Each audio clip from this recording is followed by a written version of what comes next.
Bom dia para os do dia, boa tarde aos da tarde, boa noite aos da noite. Meus queridos e minhas queridas, mais uma vez estamos com o seu canal Ponderando com Caju, seu canal de economia, gestão e finanças pessoais. Hoje nós vamos continuar com o assunto de economia brasileira contemporânea, porém na sua segunda etapa, a Ponte de Vargas II. Nós já estudamos, no primeiro momento, a importância que teve esse governo Vargas, que foi fundamental para o nosso país. É um assunto dos mais extensos, quase que enciclopédico, muito bem documentado, com muitas obras a respeito, e que eu vou fazer um esforço muito grande de falar o importante do importante do importante.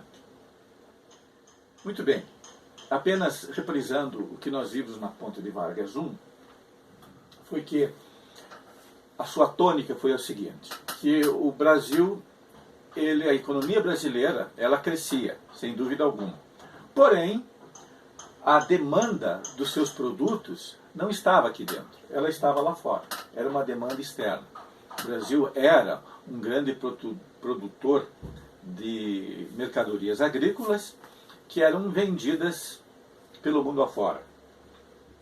E essas mercadorias, às quais o crescimento econômico do país estava preso, eram a borracha, o açúcar, o algodão, o cacau, o fumo, a erva mate e couros e peles. Eu havia esquecido de falar na ocasião anterior a respeito do fumo, mas agora ele já está ocupando seu lugar. Tudo isso aqui eram produzidos em grandes fazendas, que era isso que era o nosso país. Uma fazenda continental voltada para fora. Mas dessas mercadorias, a mais importante, disparada, era o café, que representava de 60% a 70% do valor total das exportações. Então o peso dele era muito grande. E localizado na região sudeste, que é Rio, São Paulo, Minas Gerais e Espírito Santo. Ora, isso era, por assim dizer, o nosso modo de viver e o nosso modo de sobreviver. Agora, esse mundo aqui, essa economia, ela foi profundamente abalada pela crise de 29, que foi realmente, como eu disse, foi uma bigorna que caiu em cima e fez com que nós tivéssemos que procurar um novo caminho. E, na verdade, uma parte desse caminho já estava construída, que era a indústria leve. Até 1929, por exemplo, 29, 30, o Brasil já tinha essa indústria constituída, que era para produzir artigos para a classe trabalhadora, as coisas mais importantes de que ele necessitava. E como esse modelo de desenvolvimento voltado para fora foi colocado de lado, era preciso que nós tivéssemos uma alternativa que representasse o futuro. Esse futuro, em parte, ele já existia, que estava na figura dessa indústria aqui, produzindo artigos como farinha de trigo, bolacha, produzindo macarrão, produzindo banha, tecidos, roupas, chapéus, sapatos, madeiras serradas, produzindo óleos diversos e assim por diante. Mas tudo isso ligado ao consumo direto. Porém, agora, como nós precisávamos traçar um novo horizonte, por onde que a gente iria começar? Qual era o ponto de partida de tal maneira que a gente pudesse continuar com esse crescimento econômico, porém em algo que fosse o futuro do país? Então, a primeira resposta a isso foi dada por esse governo Vargas, e é assim que a gente deve entender, porque não é uma pessoa, um ser iluminado que vai fazer as coisas. Nunca foi isso. Nunca foi. Sempre é um governo que tem o apoio, que tem um conjunto de pessoas que vai dar essas diretrizes. E o governo Vargas assim foi também, porque ele não estava em absoluto sozinho, né? Senão daí a gente vai fazer, na verdade, apologia como se o Vargas tivesse sido um super-herói. E isso não existe. O que existe são pessoas de carne e osso que vão cumprir um determinado papel em determinado momento. Ora, por onde começar? Qual é a coisa mais importante a fazer? Em 1934, já no quarto ano do governo Vargas, o que foi proposto? Foi proposto a fundação do Conselho Federal de Comércio Exterior. Era uma instituição, a primeira instituição de planejamento econômico. Ela ia reunir pessoas do mais alto gabarito que estudaria essa economia brasileira, a sua forma de desenvolvimento, iria, enfim, levantar o nosso país com estudos, com estatísticas, de tal forma que pudesse dar direção para os governos.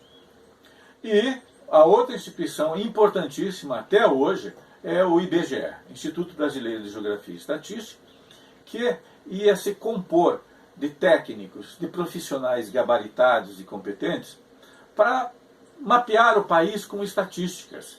Mas isso fazendo essas estatísticas, essas pesquisas, mais a miúde, todos os anos, para que isso fosse fazer parte, esses números, dos órgãos de governo que vão ser responsáveis por traçar essas metas. E não pensem vocês que isso não teve oposição, teve muito oposição, especialmente daqueles que fazem apologia do mercado, que dizem que o mercado é que deve responder, porque ele que vai fazer a melhor alocação dos recursos, vai dizer o que se deve produzir, o que não se deve, e assim por diante, quanto produzir, para quem produzir. E, na verdade, o que o planejamento faz é localiza dentro desse mercado quais são as maiores deficiências que ele tem, de tal forma que esses pontos de estrangulamento, de asfixia, pudessem ser superados. E daí o país cresce como um todo. O Estado planejando, dando apoio para que o próprio mercado crescesse. Então é essa a finalidade do planejamento. Não é planejamento ou o mercado. Não, muito pelo contrário.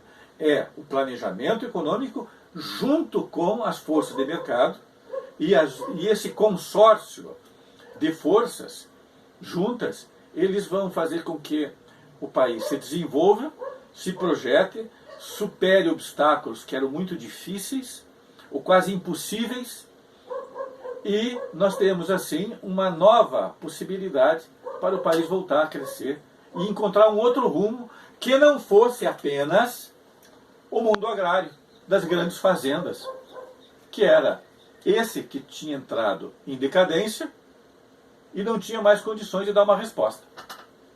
Bom, então aqui, veja, nós já estamos em curso, nós já estamos com o governo Vargas, ele já entra em 1930, e vejam, de 1933 até 1939, quanto que essa indústria leve, que era essa mais importante, cresceu? 11,3%. E a agricultura, quanto que ela cresceu? 1,7%. Então, essa indústria já estava se mostrando como sendo o futuro. Mas ela não tinha uma base industrial que fizesse com que ela pudesse crescer. Que base industrial era essa? Nós não tínhamos produção de aço, não tínhamos grandes siderúrgicas, nos faltava produção de energia elétrica em grande quantidade, em larga escala, para abastecer grandes indústrias e grandes centros urbanos. Nós tínhamos pequenas gerações para atender demandas locais e pequenas fábricas. E isso precisava ser superado. E nós precisávamos também, por exemplo, de uma indústria que se envolvesse com a química pesada, que nós também não tínhamos. Tudo isso era preciso ser feito, porém, de uma forma altamente organizada, racional, planejada, de tal forma que o país superasse aquelas circunstâncias, porque essa crise de 29, ela vai de 29 até 1939. E depois de 1939 vem a Segunda Guerra Mundial. Então eram desafios muito grandes que precisavam ser enfrentados, e isso com muita inteligência e conhecimento. Então surge esse governo Vargas com essa capacidade de dar essa resposta. Mas também foi um governo ditatorial. Da mesma maneira que houve esse vislumbre desse novo crescimento, Vargas também soube bater, soube calar os opositores, e nos 15 primeiros anos de seu governo, que foi uma ditadura, essa atitude dessa ditadura vitimou muita gente, e foram muitos os sacrificados. Mas, como nós temos que enfatizar mais a questão econômica, deixaremos mais essa questão da ditadura um pouco de lado, porque nós temos que aproveitar ainda o nosso tempo o máximo possível. Ora, continuando. Então vejam, em 1928, o Brasil teve uma queda nas suas importações de 45%. Em 1931, de 25%. Em 1939, de 20%. Se nós somarmos isso aqui, dá 90%. Isso vinha de fora.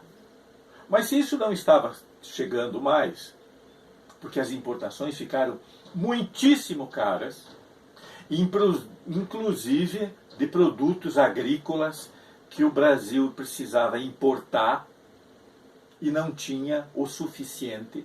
Até arroz nós importávamos, farinha de trigo nós importávamos,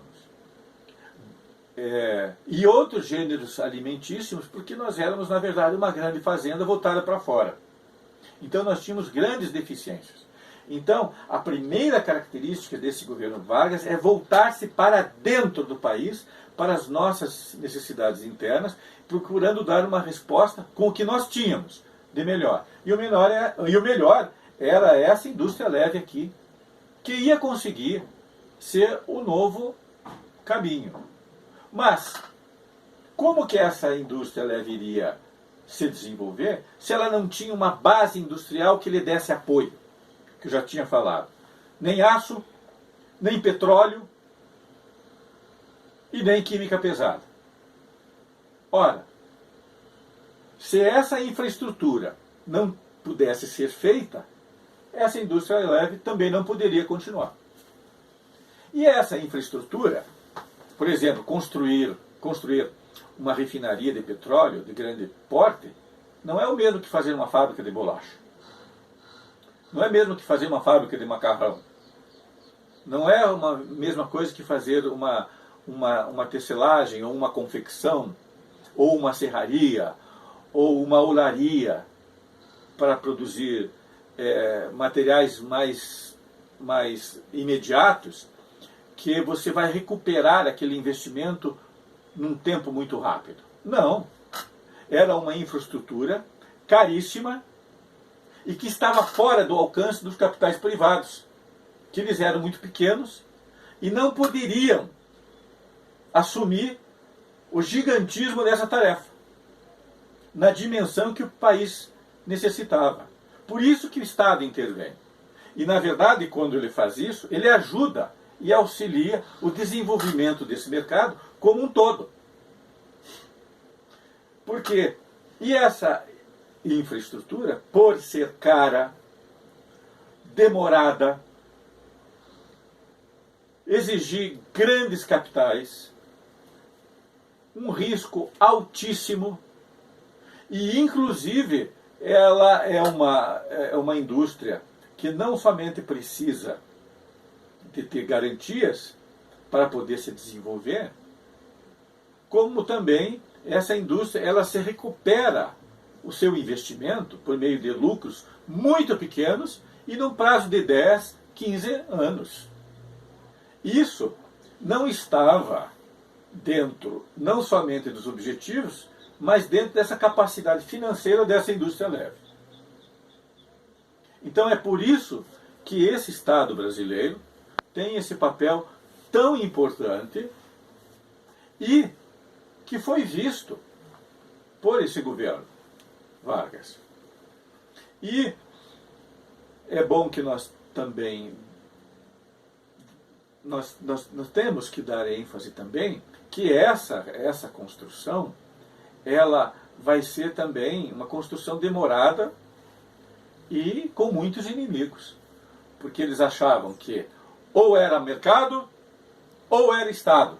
E na verdade nada disso. O que acontecia é que os dois têm um papel importantíssimo e eles podem entrar em, como se poderia dizer, em entendimento, para que você trouxesse e fizesse com que o país crescesse, porque o futuro agora não estava mais ligado à agricultura, mas sim ao desenvolvimento industrial voltado para o mercado interno. Então essa é a diferença profunda. E é nesse sentido que nós temos que caminhar. Então vamos colocar mais alguns dados muito importantes para vocês verem. O Brasil precisava, por exemplo, de uma indústria de bens duráveis. Vamos dar um exemplo, rádio. Aqueles rádios antigos, caixão de abelha que a gente vê nos museus. Eles já eram produzidos aqui no Brasil, não o rádio em si, mas o caixãozinho de madeira. E esses bens duráveis, essa indústria existia aqui no país? Tinha. Mas quanto? 2,5%. Quer dizer que 97,5% de todos esses produtos, eles tinham que ser importados. Bens de capital. Por exemplo, produzir uma caldeira. A caldeira, o que ela é? Imaginem vocês uma chaleira, e essa chaleira, ela está cheia de água, e com o calor que tem embaixo dela, a água se transforma em vapor, e esse vapor corre por condutos e vai movimentar um êmbolo. E esse êmbolo vai transmitir movimento para as máquinas. Isso é uma caldeira. Essa é uma indústria de bens de capital. Ela tinha no Brasil? Tinha. Quanto? 4,9%. Então quer dizer que 94% era o quê? 95% era o quê? Importado. E bens elétricos. Por exemplo, um motor elétrico de grande porte. Seria possível produzir no Brasil? Sim, seria. Já tinha alguma produção disso aqui? Tinha. Quanto? 1,5%. Quer dizer, 98,5% era importado. Então vocês observem que era uma tarefa gigantesca a ser cumprida. E não se podia ficar esperando para que essa indústria leve, ainda tão acanhada, desse essa resposta. Foi por isso que o Estado teve que agir. Foi por isso que ele teve que entrar e cumprir esse papel, tendo as primeiras grandes empresas estatais. Quais elas? A Petrobras, que é fundamental para o desenvolvimento. A Companhia Siderúrgica Nacional, para produzir aço, e outras também que vieram. A Companhia Nacional de Álcalis, para produzir barrilha.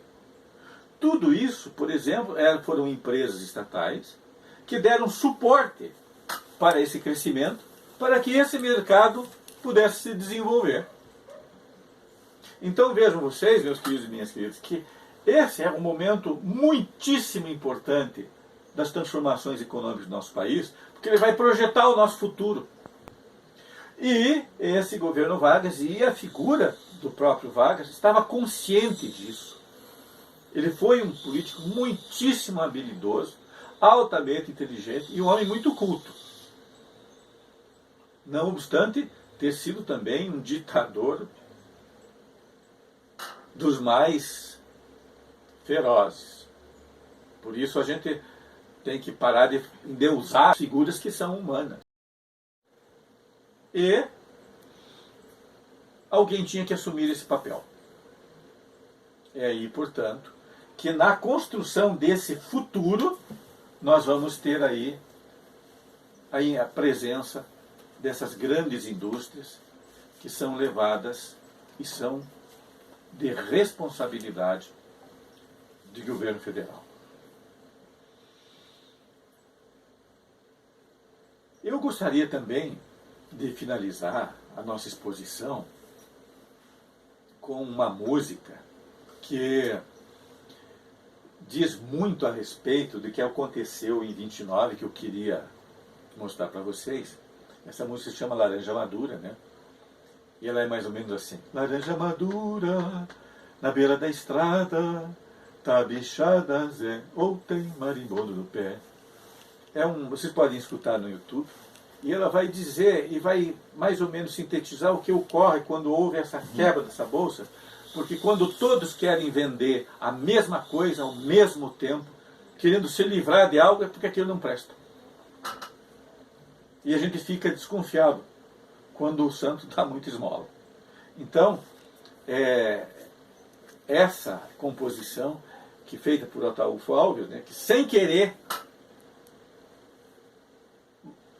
identificou o que estava acontecendo num dado momento. Eu vou parando por aqui. Agradeço a todos vocês a assistência. Aqueles que gostaram, por favor, deem os seus likes. E se inscrevam no nosso canal, porque nós teremos ainda um Ponte de Vargas 3 para mostrar. Mas, afinal de contas, se tanta coisa foi construída, que serventia teve isso para os trabalhadores? O que isso foi importante para eles? É isso que nós precisamos sublinhar, enfatizar, mas nós vamos fazer na próxima oportunidade. Eu, por enquanto, me despeço de todos e lhes digo o meu bom dia, meu boa tarde e o meu boa noite. Até mais.